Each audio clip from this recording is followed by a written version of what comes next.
In the Middle Ages, parchment was used to make the pages of books.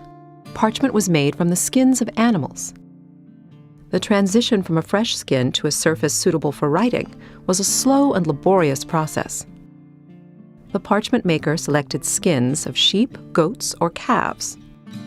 Skins were soaked in lime water for 3 to 10 days to loosen the animal's hair. The parchment maker then scraped away the hair and any remaining flesh. After this, the skin was soaked in fresh water to remove the lime and then stretched tightly on a frame. A special rounded knife was used to scrape the hide to the desired thickness. The process of scraping continued over the course of several days. During this time, the parchment maker continually tightened the tension on the stretching frame while the skin dried. The result was parchment, a smooth and durable material that could last over 1,000 years. Before parchment could be written on, it had to be specially prepared. First, the parchment was rubbed with pumice powder to roughen the surface, and then dusted with a sticky powder. These steps made the surface receptive to inks and colors. The whole finished skin was then cut down to the size of the pages needed for a particular book. A big manuscript was assembled from sheets almost as large as a single skin. For smaller books, the skin was cut into 2 or more pieces. The parchment sheets were folded and nested to make gatherings, usually of 16 or 20 pages. The vibrant illuminations in a medieval manuscript often overshadow the words on the page, yet the writing of the script was as important as the painting of the images. The tools of a scribe, the person who copied the text onto the page, were simple. Pens, called quills, were made from the feathers of a bird, which were soaked in water, dried, and hardened with heated sand. The scribe carved the quill to a rough point, cut a slit to draw ink down, then trimmed the point to the proper width. The shape of the quill point varied with the style of the lettering being copied. Scribes made ink from a variety of materials. Gallnuts, growths found on oak trees, were often used to create a dark black ink. Black ink was also made by dissolving a common carbon substance. The resulting ink was called lampblack.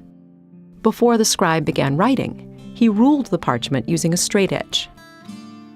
Medieval scribes and their patrons prized a regular and elegant script. If a scribe made an error, he would scratch it out with a penknife. Because the page was made from parchment, which was very resilient, it could stand many erasures of this type. An illuminator decorated the pages of a manuscript using paint and precious metals. He began only after a scribe had finished copying the text. The illuminator first sketched his design, then added details, such as the features of a figure or the interlacing of a decorated initial.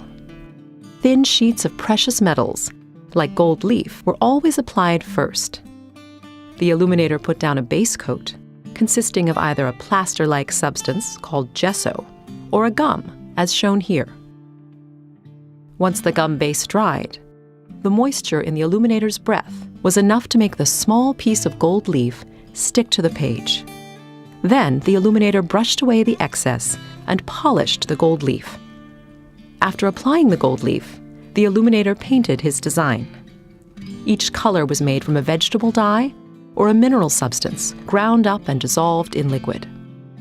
The illuminator applied the paler shades first, then the darker tones.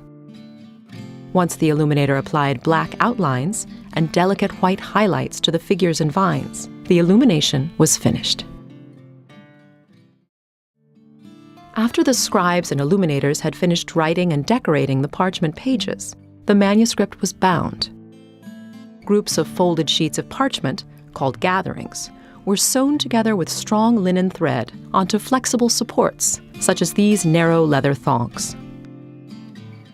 Next, the binder attached end bands, which secured the top and bottom ends of the pages in the spine of the book. The binder then laced the leather thongs along the spine through channels and tunnels, which had been carved into wood boards. These boards were the covers of the manuscript. The thongs could be held in place by wood pegs or iron nails. The volume was then covered, usually with leather. Without pressure from the covers to keep the leaves flat, parchment expanded and contracted with changes in temperature and humidity. Pressure was applied by the addition of clasps or straps, which held the book closed. The binding of a manuscript could be decorated with any one of a variety of materials. A manuscript might be covered with leather, stamped or tooled with gold, or covered with silks or velvets. The most elaborate bindings received sculpted decoration made from precious metals. The materials of the binding depended on the wealth of the patron, the type of manuscript, and its intended use.